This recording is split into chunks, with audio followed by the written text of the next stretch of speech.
सभी विद्यार्थियों को मेरा नमस्कार। कक्षा 12 में आज हम टॉपिक प्रारंभ करने जा रहे हैं इनविटेशंस, निमंत्रण पत्र। अब निमंत्रण पत्र दो प्रकार के होते हैं, फॉर्मल, इनफॉर्मल।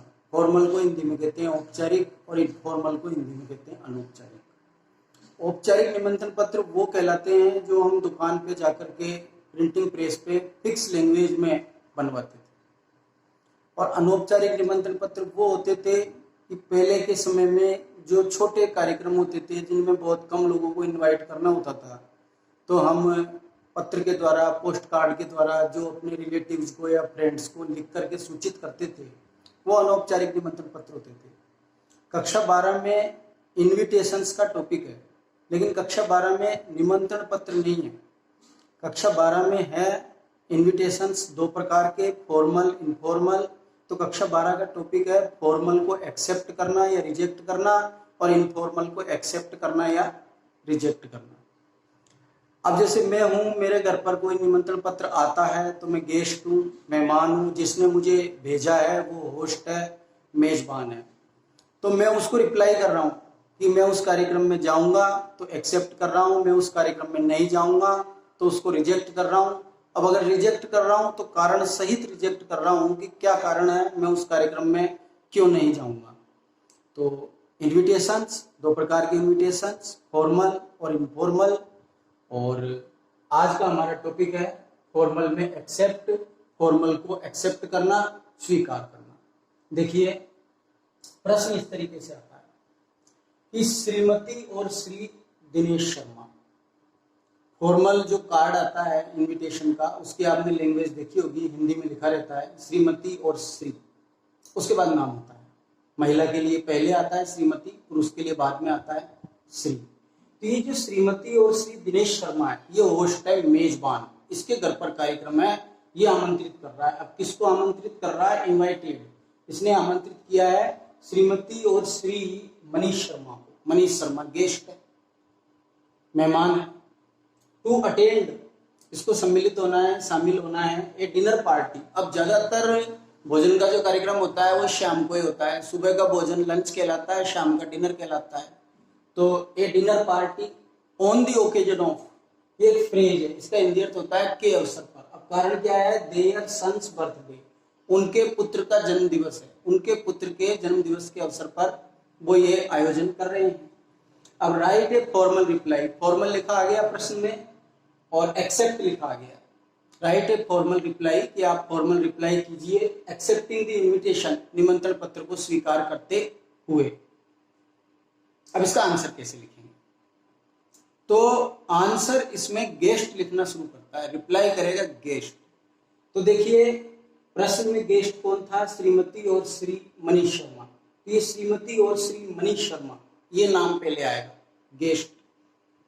अब गेस्ट धन्यवाद देगा, तो थैंक, धन्यवाद दे दिया, धन्यवाद देते हैं। अब किसको धन्यवाद देते हैं? होस्ट को, जिसने आमंत्रित किया है। तो श्रीमती और श्री दिनेश शर्मा को धन्यवाद दे दिया। तो ये शुरुआत की लाइन होगी, सेटिंग कैसे होगी? सबसे पहले गेस्ट, इसके बाद में धन्यवाद ज्ञापित होगा, और इसके बाद में होस्ट। फिर इसके बाद में ये चार शब्द है जो आप याद कर लीजिए, फॉर देयर काइंड इन्विटेशन। इसकी दो और प्रकार से लैंग्वेज चेंज होगी। ये तो बहुवचन की लैंग्वेज है, श्रीमती और श्री लिखा हुआ है। इसकी और दो प्रकार से लैंग्वेज चेंज होगी, एक वचन पुरुष में और एक वचन स्त्री में, जो मैं आपको अगले वीडियोज में बताऊंगा। तो फॉर देयर काइंड इन्विटेशन, ये चार शब्द आपने याद कर लिए। इसके बाद में आप प्रश्न से ही उतारिए, क्योंकि कमजोर विद्यार्थी अपनी तरफ से वाक्य बनाने में असुविधा महसूस करता है। तो प्रश्न में यहां से ले लीजिए टू अटेंड। विशेष तौर से ज्यादातर प्रश्नों में आपको टू अटेंड मिलेगा। तो to attend a dinner party on the occasion of their son's birthday, यहां तक ले लिया। इसके बाद में इसमें तीन डाटा हैं। जो डाटा प्रश्न में दिया गया है प्रश्न से लेना है, नहीं दिया गया है अपनी तरफ से लिखना है। एक तो ऑन के बाद डे और डेट, कार्यक्रम का आयोजन कब है, अब प्रश्न में तो नहीं दे रखा था। तो ऑन संडे, 22 अगस्त 2020। ऑन के बाद डे और डेट की सेटिंग होती है। डे और डेट जब आते हैं तो उसके पहले प्रीपोजिशन ऑन का प्रयोग होता है। फिर इसके बाद में टाइमिंग क्या है? तो 8-7 PM एंड ऑनवर्ड्स। अब डिनर पार्टी, तो PM चलेगा। तो 7 बजे से लगातार एक 8 ये वाला आएगा जिसमें टाइम बताया जाएगा, और उसके बाद एक 8 और आएगा। ये आयोजन घर पे भी हो सकता है, होटल में भी हो सकता है, किसी मैरिज होम मैरिज गार्डन में भी हो सकता है। तो एट देयर रेजिडेंस, तो ये 3 प्रीपोजिशन है, आप इनको याद कर लीजिए, ऑन और 2 एट। एक ऑन के बाद डे और डेट। अब मुख्य रूप से जहां तक संभव है कि डे और डेट तो प्रश्न में दिया जाना चाहिए, लेकिन अगर नहीं दिया गया है तो जिस दिन आप लिख रहे हैं उसके बाद की कभी भी डे और डेट सेट कीजिए। 8 के बाद टाइम है तो डिनर पार्टी में शाम का टाइम भी सेट करना है, एट 7 PM एंड ऑनवर्ड्स। और एक 8 के बाद में प्लेस सेट करना है। अब प्लेस देख लीजिए, मान लो उसमें दे रखा है कि एट गोयल मैरिज होम, तो वो का वही लिख देते एट गोयल मैरिज होम। लेकिन अगर कुछ भी नहीं दे रखा है, न कोई होटल का नाम है, न कोई मैरिज होम है, कुछ भी नहीं दे रखा है, न कोई उसका आवास दे रखा है, तो अपनी तरफ से कुछ भी सेट करना है जो डाटा इसमें नहीं दिया गया है। तो इसमें लिखा गया है कि eight there residence, full stop, यहाँ पर ये समाप्त हो गया। इसके बाद में ये था फॉर्मल का एक्सेप्ट। ये जो गेस्ट है जो ये रिप्लाई कर रहा है उसने इसको एक्सेप्ट कर लिया है, स्वीकार कर लिया है, मतलब ये इस कार्यक्रम में अटेंड होगा, उपस्थित होगा। तो उसके लिए ये लाइन नीचे अलग से लिखनी है कि they have great pleasure in accepting the invitation. इस निमंत्रण पत्र को स्वीकार करते हुए उनको ग्रेट प्लेजर, अत्यधिक प्रसन्नता है। प्लेजर का अर्थ प्रसन्नता, तो they have great pleasure in accepting the invitation. ये इसका आंसर कंप्लीट हुआ। एग्जाम्स में जब इसका उत्तर लिखेंगे तो इस पूरे आंसर को एक चौकोर बॉक्स में बंद कर देते हैं।